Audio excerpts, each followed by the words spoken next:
Hola a todos y bienvenidos a mi proyecto de historia familiar.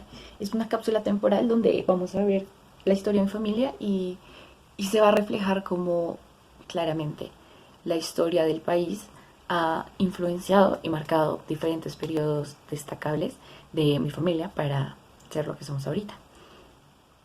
Bueno, entonces esta historia va a empezar con el papá del papá del papá de mi papá, es decir, mi tatara abuelo. Él se llamaba Emilio Velandia y vivía en un pueblo que se llama Chitaraque, en Santander. Su familia tenía un negocio de panela y miel y él pues se volvió parte de ese negocio y se volvió comerciante de panela y miel. Y en uno de sus viajes como comerciante conoció a su futura esposa que se llamaba Rosa Parra. Ella vivía en un pueblo que se llamaba Gambita, Santander, y era hija de unos latifundistas muy importantes de la zona. Se casaron, se enamoraron y tuvieron a uno de sus hijos, el abuelo de mi papá, y como muy creativos ellos en la época, como se verán a lo largo de esta historia y este recuento familiar, le pusieron Luis Emilio Velandia, que en esta historia lo conoceremos como Emilio Velandia. Ellos, después de casarse, decidieron establecerse en el pueblo natal de mi tatarabuela, Gambita, Santander, que para darles un contexto, era un pueblo completamente liberal. ¿Y qué es lo que pasa? Y acá es donde podemos ver cómo empieza a influenciar el contexto nacional. Ciertamente ya estaba muy establecida la violencia bipartidista y las guerras bipartidistas.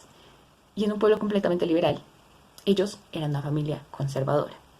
No obstante, como ellos tenían tanto poder y tanto dinero, eran una familia tan pudiente, eran una de las dos familias a las que se les había permitido vivir, de las dos familias conservadoras a las que se les había permitido vivir en este pueblo, en Gambita. Ahí, papá Millo se enamoró. Se enamoró de una señora llamada Elena Gutiérrez, que para esta historia llamaremos Mamá Elena. Mamá Elena no era una familia, no venía de una familia tan pudiente como era papá Millo.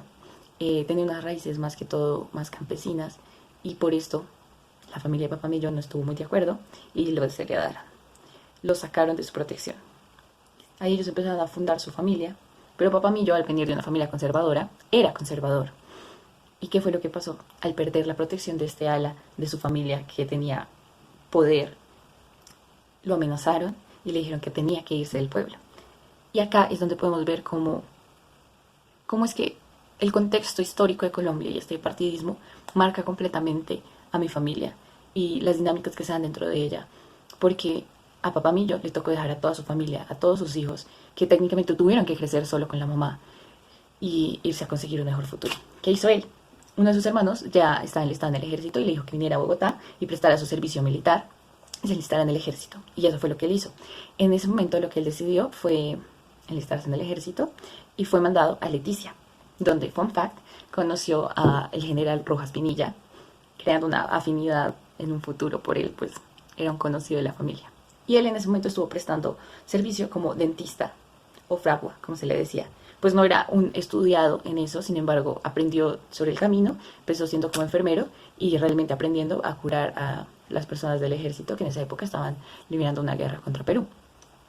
Ahí él encontró su vocación y después de que se acabó la guerra y, y él se decidió salir del ejército, decidió venir a Bogotá a estudiar odontología y más o menos a los 40 se graduó en la Nacional de Odontología.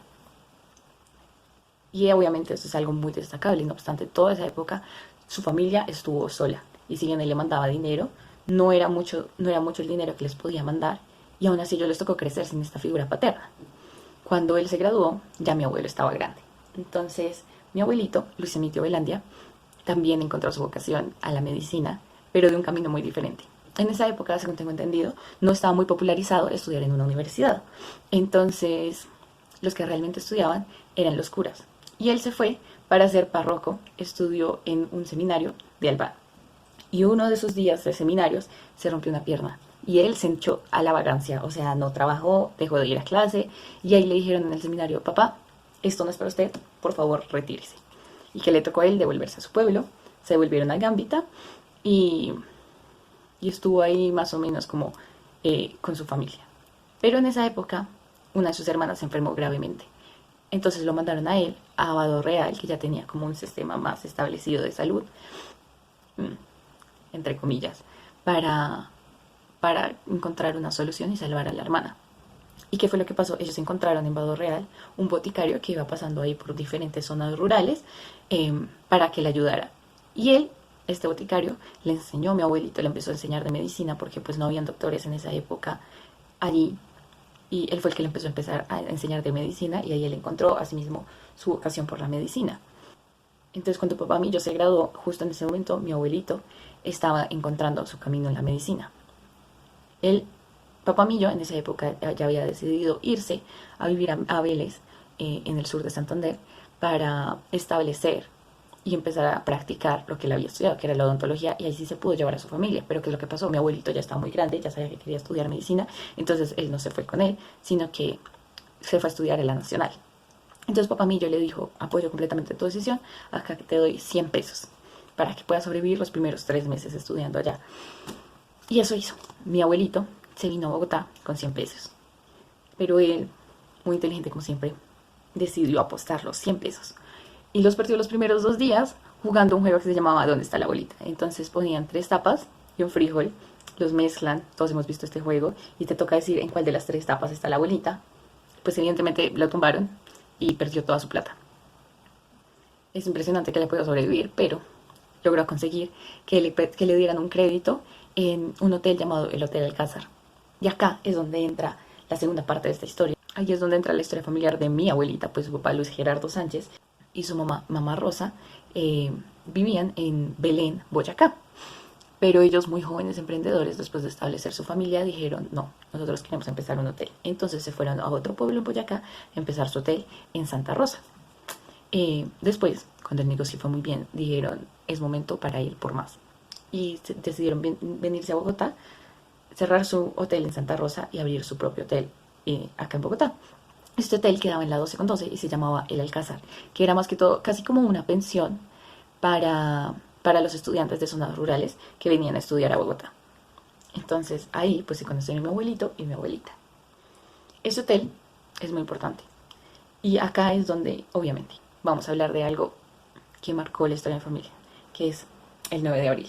El 9 de abril ciertamente fue un punto de inflexión para todo Colombia, pero también marcó mucho a mi familia. Porque ese día, ellas como dueños de un hotel, y que vivían tan cerca del epicentro donde se dieron los hechos, tuvieron que vivir toda la violencia como face to face, o sea, todo fue ahí directamente. Por ejemplo, ese día vivieron un episodio muy doloroso para la familia de mamá, pues perdieron a uno de los hermanos de mi abuelita, el único hombre en la familia, porque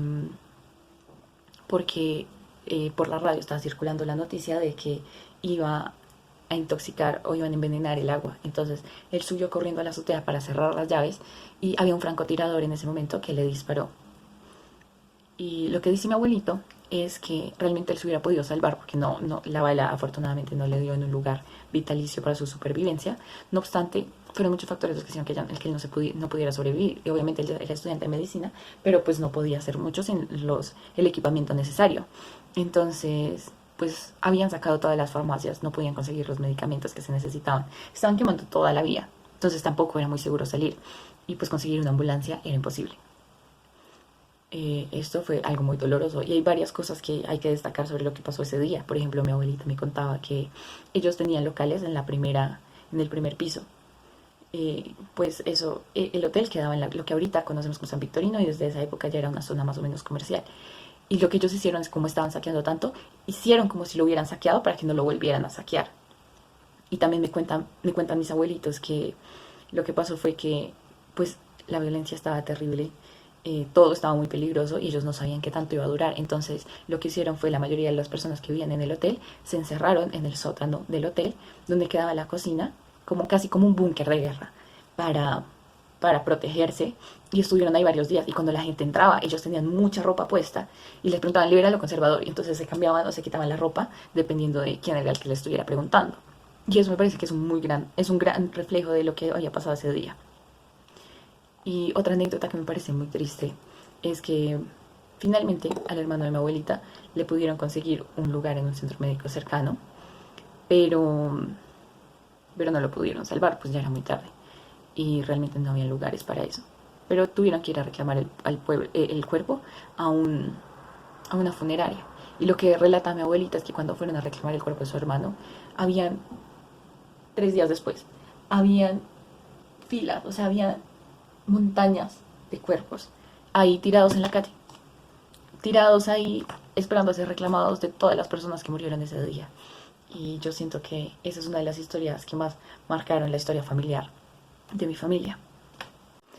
Para acabar este video también me gustaría destacar que así como los macroprocesos históricos de Colombia marcan la historia de Colombia, nosotros como individuos también podemos influir en la historia. Y pues mi familia no ha sido figuras históricas. Sin embargo, sí me parece importante destacar el papel que han tenido, especialmente mis abuelitos, en Colombia.